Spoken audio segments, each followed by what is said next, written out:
This episode is brought to you by Pertua Fully Synthetic Oil. Sa Pertua, may ilalakas pa. Bago nagtapos ang year 2024 ay napabalita na nalulugi ang Nissan. Yan ay napakarami po kasi nilang mga hindi na ibentang unit sa Amerika na yung iba ay model 2023 pa. Pero bukod po sa Nissan ay ganyan din po ang nangyari sa Stellantis. Ito po kasing Stellantis, hawak nila yung mga sikat na car brands tulad ng Jeep, Lancia, Fiat, Chrysler at iba pa. Marami rin po silang mga hindi na ibentang units na nasa mga parking lots ng mga dealerships nila. At ganoon din po ang nangyari sa Volkswagen. Bukod dun sa mga sarili nilang gawa, pati yung mga gawa ng Porsche at saka ng Audi na under Volkswagen din, ay maraming mga units ang hindi na ibenta na inabot na pong mag-birthday doon sa mga parking lot ng dealerships nila. Kaya may mga nagtanong po sa akin, ano daw po kaya ang nangyayari or saan dinadala noong mga kasa yung mga brand yung sasakyan na hindi nila naibenta tapos inabot na ng 1 taon or 2 taon na nakatenga lang sa kanila. Ayon po sa veteranong salesman sa Amerika na ngayon ay content creator na din na si Ray Shefska, ay sa tagal daw po ng pagbebenta niya ng sasakyan sa mga iba't ibang dealerships ay hindi pa daw siya naka-experience ng sasakyan na hindi naibenta. One way or another ay maibebenta daw po nila yan. Meron nga lang po talagang inaabot ng matagal at saka merong mga sasakyan na inaabot na ikalugi noong dealership dahil sa tagal bago maibenta. At ang unang paraan daw po para yan ay maibenta nila, syempre, ay yung ibaba nila yung presyo niyan at mag-announce ng clearance sale. Parang sa mga malls lang po yan, lalo na dun sa mga items na pang fashion, na kapag pawala na or nawala na sa uso, ay i-advertise nila sa TV, sa radyo, or sa social media, na sila ay magkakaroon ng clearance sale. At ibababa nila yung presyo niyan para puntahan ng mga buyers, pati na rin ng mga resellers. Kasi marami po talagang mga nag-aabang ng mga malalaking discounts. Dito po sa atin, ginagawa din niyang clearance sale. At ang sikat po sa pag-advertise niyan ay ang auto deal. Kaysa nga naman abutin ng birthday yung mga sasakyan sa dealerships, ay mag-o-offer na lang sila ng mga unbelievable promos like low down payment or zero down payment. Tapos, dinadamihan nila yung mga freebies para maka-attract ng mga buyers. Kwento naman po ni Rob Fornillos na isa ring viewer natin dito sa DMA. Yun daw pong Volkswagen dealership sa province nila ay nagbigay ng up to 230,000 discount doon sa mga units nila na hindi na ibenta noong 2023 pa. So imagine kung halimbawa ang original price niyan ay 800,000. Kapag binawasan mo ng 230,000 na discount ay magiging 570 na lang ito.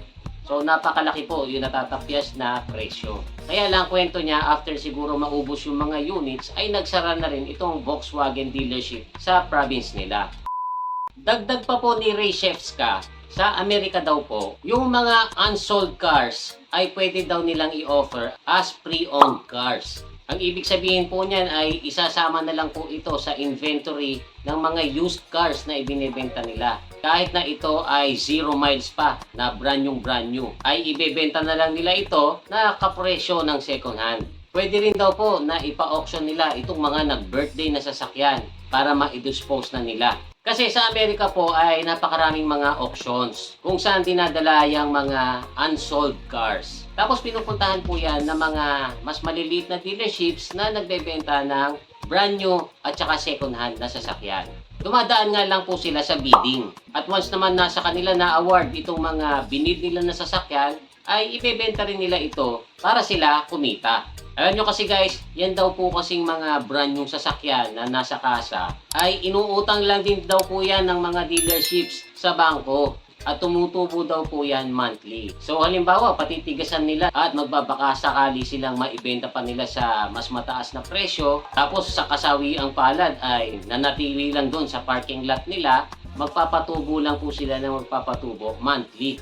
Kaya may mga dealerships na kaysa malugi sila ng malugi ay ibinebenta na nila ito sa mas mababang halaga kahit pa sila matalo. ika nga sa English ay cut your losses. Yung ibang mga dealerships po sa Amerika, ang ginagawa nila dun sa mga unsold cars nila ay ino-offer nila as for lease. Tulad po ng ginagawa ng Nissan ngayon. Doon po kasi sa kanila ay uso yung pinapaupahan yung brand new na sasakyan. Doon sa mga taong ayaw pang bumili. Yan naman po mga for lease ay nag-ahalaga ng mula $150 a month hanggang $550 a month. Depende po sa kung anong unit yung uupahan nyo.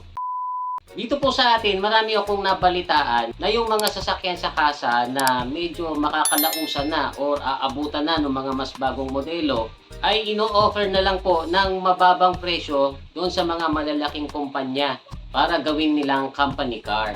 Kaya kung minsan makakakita tayo ng mga sasakyan na may mga logo tulad ng PLDT, Globe, or yung iba naman ino-offer sa government at nagiging sasakyan ng mga government employee. Yung iba naman ay nagiging police cars, ambulance o kaya naman barangay service. Tapos marami rin pong mga units na kaysa abutan ng birthday sa mga parking lots ng dealership ay ino-offer ng mababa at bultuhan doon sa mga taxi operators, pati na rin doon sa mga rent a car.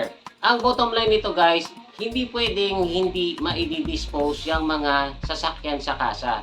At kahit na po yan ay brand new, bababa po ng bababa ang presyo niyan para lang yan ma-dispose. Hahanapan po nila yung pilit ng pagbebentahan.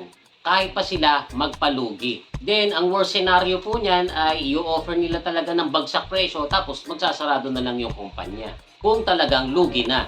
Actually, parang ganyan nga po ang ginagawa ng Stellantis ngayon. Kasi baka may mga car brands sila na ipahinto na. Kaya nag-o-offer na po sila ng mga napakalalaking discounts na umaabot sa hanggang 60%.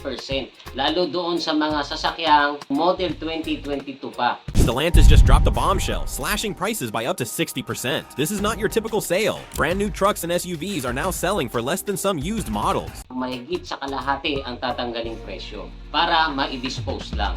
Pero guys, maiba ako ng konti. Meron akong alam na isang car dealership ng Subaru na nagsara tapos hindi na nila ibinenta yung nahandun mismo sa loob ng showroom nila. At hanggang ngayon ay nahandun pa yung mga kotse na 1990s pa.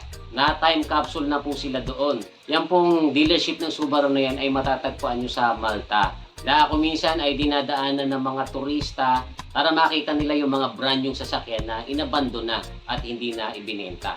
So guys, I hope na na-enjoy nyo itong konting kwentuhan natin tungkol dyan sa mga sasakyang hindi maibenta. Doon po sa mga nagtatrabaho dyan sa mga car dealerships, ay share nyo naman kung ano ba ang ginagawa niyang company na pinagtatrabahuhan nyo kapag meron kayong mga hindi maibentang units. Basta huwag nyo lang pong kakalimutan mag-like at saka mag-share para patuloy na lumago itong channel natin. Muli, ito po si Kuya Mikmik na nagsasabing palagi kang lamang pag marami kang alam. Bye-bye!